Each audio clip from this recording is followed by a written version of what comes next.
Hey everyone, thanks for tuning in. Welcome to So That Just Happened, a podcast for those who have lost their person and want to find themselves.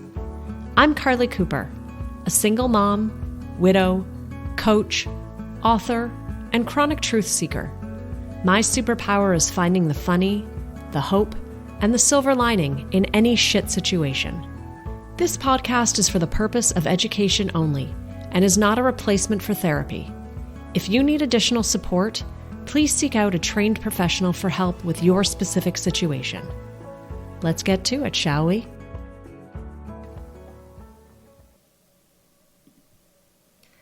Hello, and thanks for joining me for this week's episode called Who the Fuck Do You Think You Are? This title really rings true for me today because do you want to know what I was doing for over an hour prior to working on this episode? I created a passport for my dog. You heard me.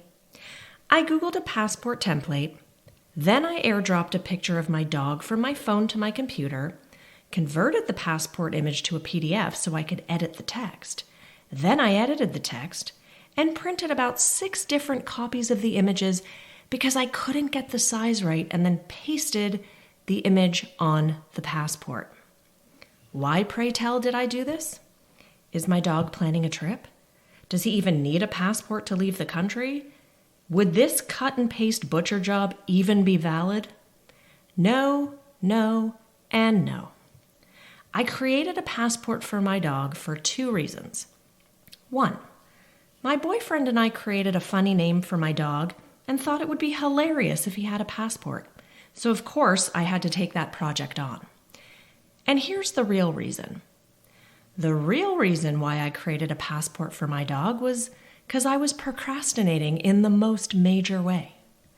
See, episode 1 and episode 2 of this podcast felt pretty easy for me to execute, especially since episode 2 was an interview that was recorded back in August of 2022, so the bulk of the work was already done. But episode 3 and future episodes, this is where it starts to feel scary. I'm going to be vulnerable and raw, and the idea of creating and coming up with new content feels overwhelming. Insert pressure to create valuable content here. You want to know what I have in common with Mike Myers, Ricky Gervais, and Maya Angelou? We all feel like fucking frauds. So Mike Myers said, quote, I still believe that at any time the no talent police will come and arrest me, end quote. Ricky Gervais said, quote, the best advice I've ever received is no one else knows what they're doing either, end quote. And the late great Maya Angelou said, quote, I've written 11 books, but each time I think, they're going to find out now. I've run a game on everybody and they're going to find me out, end quote. Have you ever felt this way? It's that feeling of, who the fuck do you think you are? Or the voices in your head telling you that what you have to say doesn't matter, or that you're not enough. When I initially got the idea to do this podcast, the first thing I thought was, what could I possibly have to say that hasn't been said a gazillion times? Or how is my podcast going to be different? And why will anyone care? This self-doubt has been a recurring theme in my life. I felt like a fraud when I started my coaching business back 16 years ago. I felt it when I wrote my book in 2012. I felt it every time I presented a workshop or was asked to speak at a conference. This, my friends, is what we in the business call Imposter Syndrome. And according to the very first post that came up on my Google search, Imposter Syndrome is defined as a collection of feelings of inadequacy that persist despite evident success. Imposters suffer from chronic self-doubt and a sense of intellectual fraudulence that override any feelings of success or external proof of their competence. So if you're reinventing yourself or starting over or getting back into the dating world or changing careers, my guess is you're feeling this too. Here's how imposter syndrome can present itself. You compare yourself to others, either in your friend group or with family members, or when you're scrolling through social media and you feel like you just don't measure up. Or you feel terrified that you'll be found out, that you actually aren't perfect or that you don't have your shit together all the time, because most days you feel like you're just getting by the skin of your freshly whitened, newly Invisaligned teeth. Or maybe you bite your tongue and you don't speak up because you feel like you need to know more in order to be taken seriously or respected. Or you're scared to voice your actual beliefs about things because they go against the grain or they're unpopular opinions. Or you procrastinate. You try and please everybody, or you attempt to get things perfect before you create or share something. Does any of this sound familiar? I want you to know that you're not alone, and there's nothing wrong with you.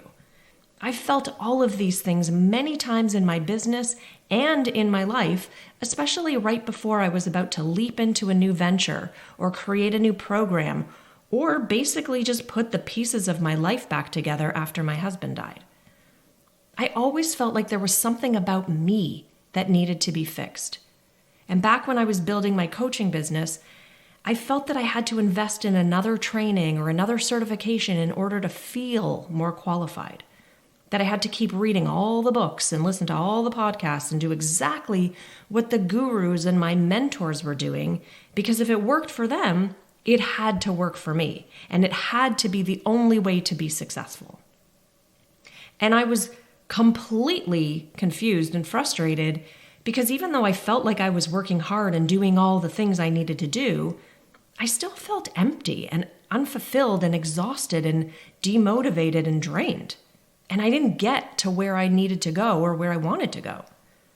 So what I didn't realize at the time was that I was actually doing more harm than good by thinking that I needed to do more and be more in order to achieve success and happiness. Because here's the thing. Most people aren't taught how to go about reaching their goals or achieving success or advocating for themselves in a healthy way.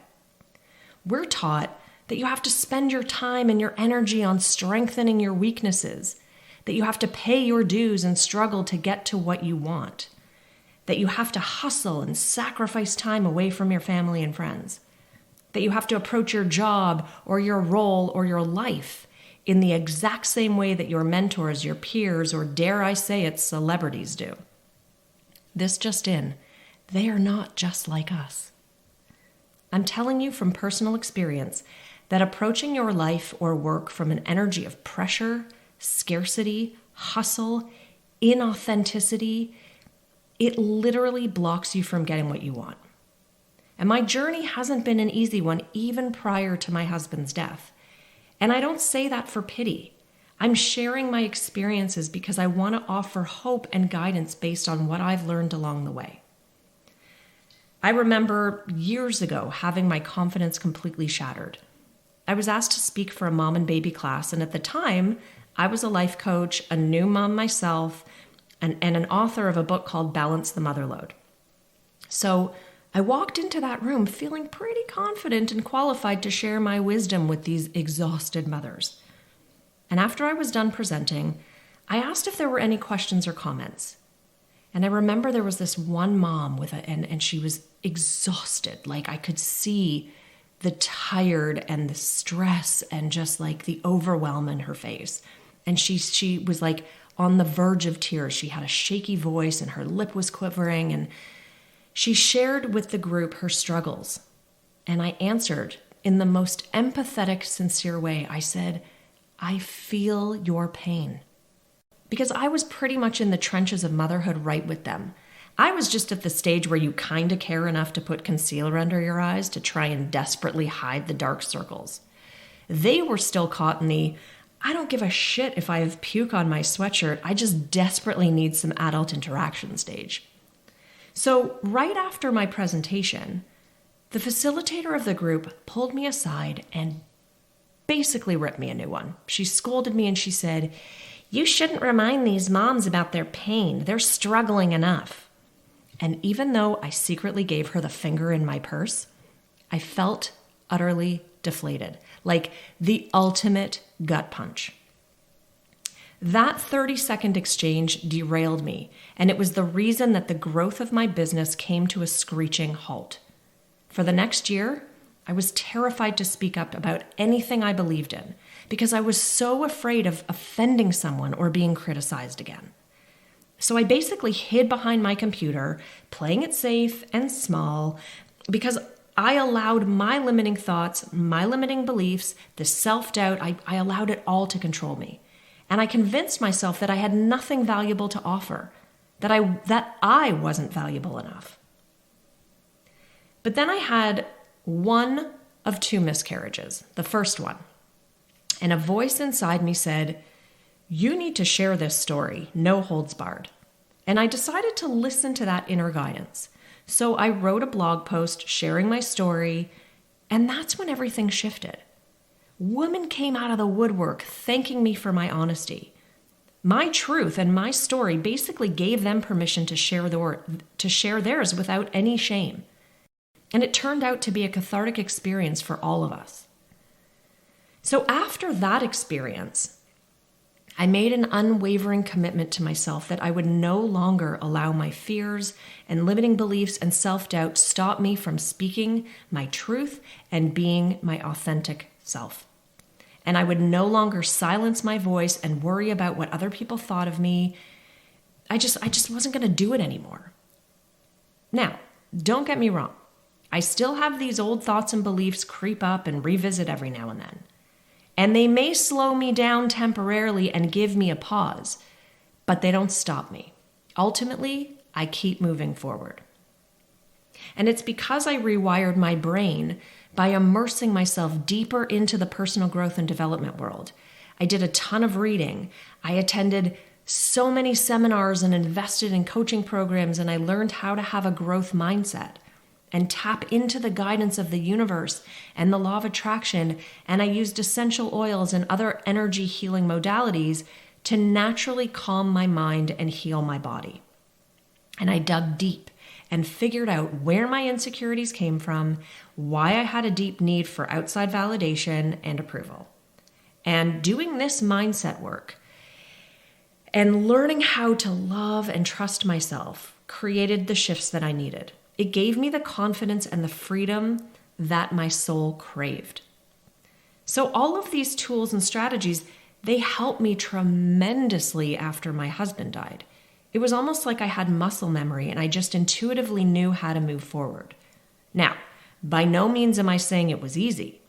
Just because I had the tools didn't mean I always felt like using them.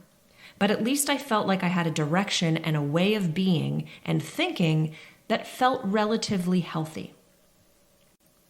And because I felt like I'd already been kicked in the ovaries a bunch of times and I always recovered, I felt more resilient and confident to make choices and decisions that felt right for me and not worry about what other people thought. So the first thing I decided was to put all of my coaching work on hold until further notice. So I took a year away from social media. I didn't post and I rarely looked to see what others were up to. And I took the time to really get to know myself without distraction, to figure out who I was now, what I valued most now, what didn't work for me anymore. And I got clear about what I needed now. So basically, I was creating a new normal and a new version of me. And by really taking the time and putting myself first and really honoring what was coming up for me, something shifted. It's like even though I still had moments of fear and self-doubt and that feeling of who the fuck do you think you are, I also felt this freedom to just be me, unapologetically. I'm going to say that a lot because it's huge. It almost felt like I fucking dare you to challenge that. Now, nobody did, but I was ready just in case. And it's funny, I almost felt like I got a free pass for the year. Like in my mind, you know, when old people have no filter and somehow they're forgiven for what they say or do because they're old and they've been through a lot? I kind of felt like that. Because other people didn't really know how I was doing other than my close friends and family. I wasn't posting on social media and I just kind of like cocooned and kept to myself. And people didn't really know how to be in front of me because of their own projection or discomfort, which I completely understand and I don't fault them for it. I know how awkward it can be and it can be uncomfortable. So in my mind, I felt like I could just freely say no to things I didn't want to do and everyone would just understand. And they wouldn't challenge me on it. Whereas before, I always felt obligated or guilty, or I put my own needs last in order to make others feel happy and comfortable. But now, I granted myself permission to put myself first, to be honest with my feelings and just say, fuck it. This chick gets first priority. And for a highly sensitive empath, to be able to freely and unapologetically live this way, it was like my version of the Willy Wonka golden ticket. And I've said it before, and I'll probably repeat it a lot more throughout this podcast. Going through the trauma that I experienced and having gone through 2 miscarriages and just other hard stuff in my life and always making it to the other side, I feel bulletproof now. Like other shit that would have typically brought me down or derailed me, it still affects me, but it doesn't destroy me. So let's go back to imposter syndrome. I still feel it. And whenever I take on a new challenge, like starting this podcast or dating again after 27 years, or putting myself back out there to perform on stage after a 3-year hiatus, or do anything that really takes me out of my comfort zone and scares the shit out of me, instead of letting the imposter syndrome stop me and listening to those asshole voices in my head saying, who the fuck do you think you are? I can now confidently say, who the fuck am I not to take this on? So I hope you're not offended by my swearing. When I get passionate about something, the words just fly out. And can we all just agree that there really is no better word in the English language than the word fuck? I mean, come on. But I digress. I believe because we are human, we will all feel some degree of fear, anxiety, and self-doubt whenever we put ourselves out there in a new way. But instead of backing down or convincing yourself of all the reasons why you can't or you shouldn't, you have to pay attention to the thoughts that are coming in and make sense of them, and then make friends with them. And doing that kind of mindset shift work, that's what's helped me get to the other side where I am today. Not perfect, but happy and being able to get out there again and move forward. So while I still feel scared and insecure and full of self-doubt and I want to eat my feelings, I eventually do what I set out to do, even if I make dog passports first. So I want to go back and touch on a few ways imposter syndrome can show up and share a few strategies to overcome it. So let's start with comparing yourself to others. President Theodore Roosevelt said that comparison is the thief of joy. Dude knew what he was talking about. Whenever you compare yourself to someone else, you will either feel superior or inferior to them. And either outcome isn't a healthy way to think. But for most, especially those who have imposter syndrome, they feel less than when they look and see what others are up to. The comparison makes you doubt your own ability to be successful. It can trigger your insecurities and remind you of how far you still have to go. It can make you feel like you need to be someone you're not, and it can force you into a box and stifle your creativity. Most people just post the best of version of their story. They rarely show you the blood, sweat, and tears and the hot mess moments that went into their quote-unquote overnight success story. We compare the beginning of our journey to their middle or end. So it's not a fair comparison, and it's always going to leave you feeling like shit or discouraged and disheartened. So strategy number 1 is to stay in your own lane. Put your blinders on. Focus on your strengths and delegate your weaknesses. Remind yourself that this is your journey, and there is no straight line to success or healing or one right way to get there. Even what I share with you today or in future episodes, don't take my word as gospel. It's one way, not the only way. You have to see what feels good and right for you and what resonates. And if something doesn't feel good or right for you, or it feels off in any way, pay attention to that and course correct until it feels like a better fit. Your experience is unique to you and it's necessary because the lessons that you're going to learn along the way are meant to be learned by you. So I'd love for you to take a moment now, and if you're driving, just think about this. But if you're able to write this down, write it down. What's your greatest strength? What makes you unique? And are you nurturing it and honoring that? And if not, what's getting in the way? Just take a couple minutes and just think about that and write it down. Okay, on to the next point. So there's a myth floating around that if you feel fear or resistance when you're working towards your next level of growth or a goal, that it means it's not meant to be.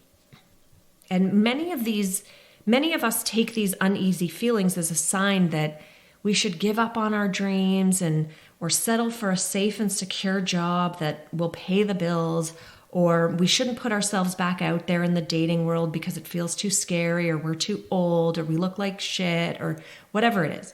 And I'm going to do a whole episode on that one because I have a lot to say there. But I want you to know that actually the opposite is true. The mind is literally programmed and hardwired to keep us stuck and in our safe comfort zone. So anytime you feel emotionally or physically threatened, whether you're in actual danger or not, your body is going to trigger the fight or flight response to prepare you. And this response happens whether you're actually being chased by a bear or your car breaks down on the side of the highway. This response can even happen when you think about all the logistical details that have to get done before noon, just to keep all the balls in the air. So the occasional fight or flight response, it's actually a good thing.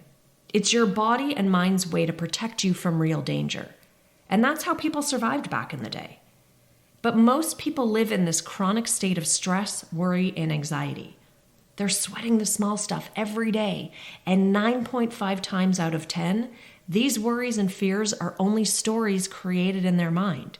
And even if they do come true, they often aren't as bad as we imagine them to be. So veering outside of where you naturally feel safe and secure, it feels scary and uncomfortable. And here's what I want you to really take away from this. It always will. You're moving into unknown territory, and that means you're no longer in control and you're vulnerable. And that doesn't feel good for anybody. So this is when that fight or flight response kicks in. I just want you to accept that you're never going to get rid of fear and resistance completely. So stop avoiding it and using that as the reason and excuse that you believe you aren't ready or you're good enough to step into whatever it is you need to step into, a new goal, dating, a new career, whatever it is. I just don't want it to stop you from playing bigger or wanting more for yourself. So the key is recognizing when your fear and resistance show up and accepting that they're a natural and normal part of the growth process, and then thank them. It's about shifting your perspective by using these emotions as a measure that you're actually on the right track. So it's not a sign that you shouldn't, it's a hell yes that you should.